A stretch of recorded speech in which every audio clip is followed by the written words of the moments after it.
Yeah. We're going to now move on to Our next segment. our Week 6 power rankings updated.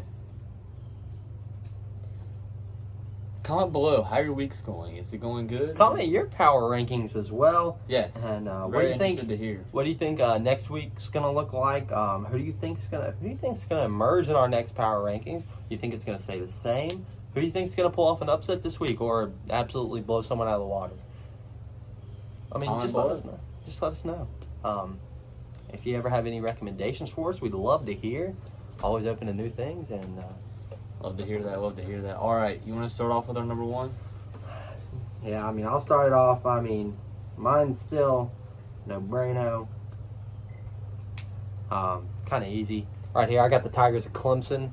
Tigers. What can you say? Then they're just rolling Tigers. I mean, roll Tigers. Not tied. Roll Tigers. Sir. See what I did there? Yeah, me as well. You know, Clemson, that's no surprise there. I like what they did against Virginia.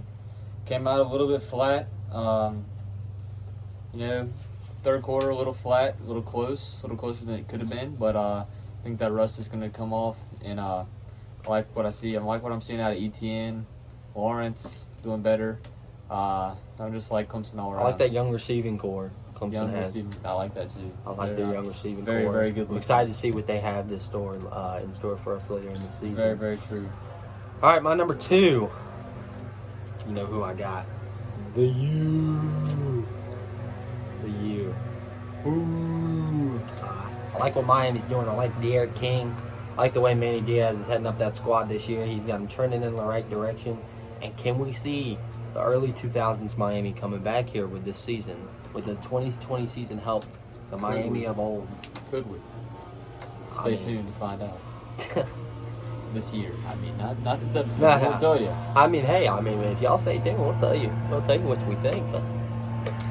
Yes. So I got the same thing. I like what I see out of King.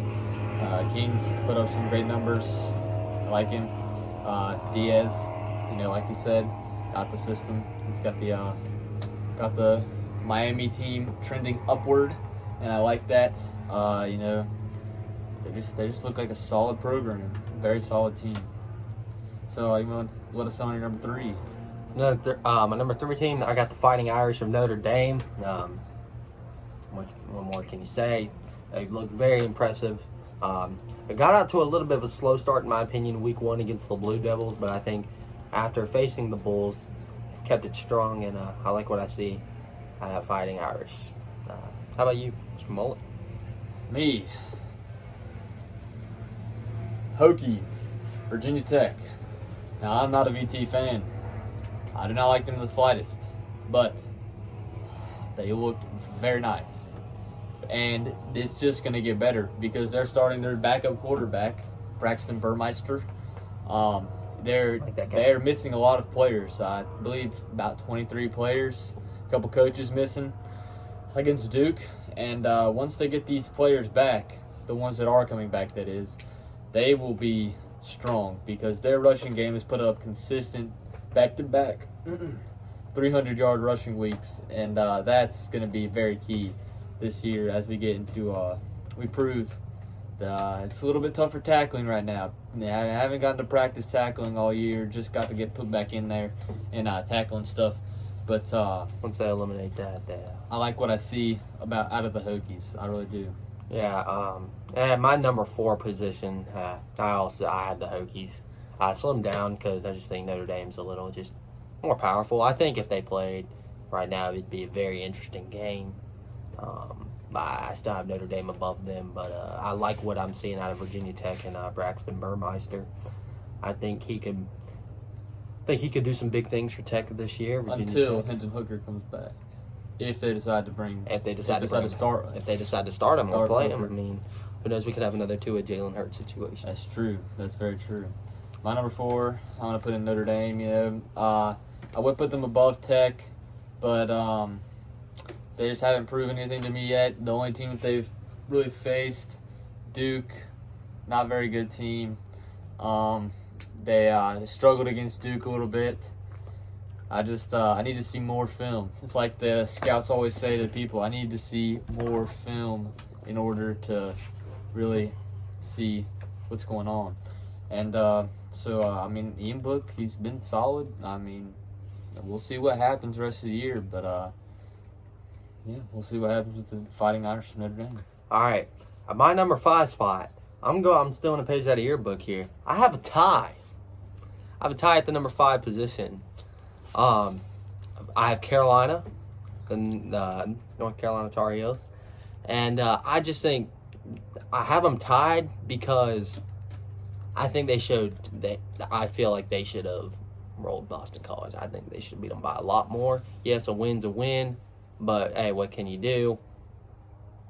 It's Boston College. They've shown a lot out of us this year, but I just don't know what to do with Carolina right now. But tied with them, I have the 2-1 Wolfpack coming in at the 5 for this reason. A top 25 road win in the ACC. Yeah, there's no fans. That's still a road win. You still gotta have. That makes it harder. It makes it a whole lot harder. It's like the Boston College, the dead stadium effect. It's almost like playing in Transylvania. So I have the rivalry of North Carolina and NC State at the number 5 position. We'll see what they show me this week, and that's amazing. And yeah, I never thought I'd be exact same thing. Wow, Woo! Wow. Things that'll make your mullet go woo. Amen to that. The reason I have the tie, I just don't know what to think out of UNC anymore. I thought I did. How sophomore slump as of right now. I mean, I'm just gonna say how it is. He's struggling a little bit, not putting up the same amount of numbers he has been. If Carolina, you gotta hope he gets that junior jump next year, though. Yeah, but we'll see what happens. They gotta prove a little bit more to me. Struggle with Boston College. Boston College, I like them. They're a good team, but I don't think that. I just don't think they got the number 8 team in the country should be winning by 2 points to Boston College. That's just not my ideal situation for That's not what my number 8 team in the country is. And of course, tie with them is NC State. I love what I'm seeing out of them so far. Bounce back. Definitely not any bias there. Because I haven't put them on this list yet. Bounce back from adversity. As week 1, I put Georgia Tech at number 1 for beating Florida State. Or not number 1. I put them in the top 5. But like what I'm seeing out of Tommy DeVito. Tommy DeVito. Syracuse. NC State. We're not even going to talk about it. I'm liking what I'm seeing out of them. So far, so good. ACC is a little weak. It's a little bit better than it has been in the past, but it still is a little weak. Playing a lot of coastal teams, State is. So we'll see if they can get the job done. Not saying much. Yeah, we'll see if they can get the job done and maybe squeak inside the top 2, get a championship appearance. You really think State could get it inside? I mean, hey, I could see Clemson falling a game. Maybe. Well, it don't matter about Clemson. Miami, I want to see what Miami does. Miami loses to Clemson and State beats Miami. Miami's out. And, well, that's assuming State wins out. That is assuming State wins out.